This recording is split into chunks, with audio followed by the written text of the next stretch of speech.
Já, Sigurður, þínir menn komu vel undirbúnir í þennan leik, greinilega. Hvað var mottóið?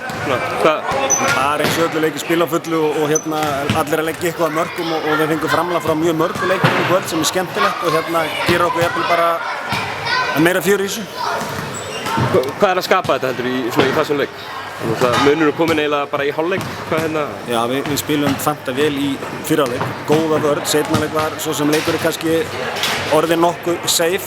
Spilum frábæra vörn á tímabili í seinaleik og hittum vel á þeim tíma og þá var þetta orðið erfitt fyrir Hött. Þú verðist ekki að rótira ansi vel leikmönnum. Sér eins og í dag þá komið Andrés í byrjunarliði hjá þér.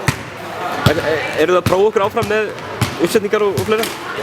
Já, við erum með þannig lið, við erum með bara fullt á leikmenni sem eru duglegir og fleira og við munum gera þetta áfram.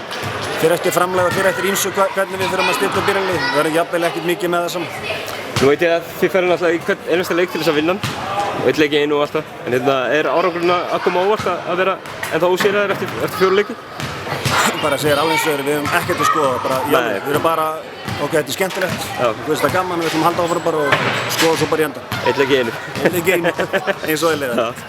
Snæfell úti næst, hvernig líst þér á það, matchup? Já, þeir áttu flotta sigur í gær í hörku leikum á móti Grindavík, þannig að þeir eru góður og við þurfum að vera mjög tilbúnir til að spila þar.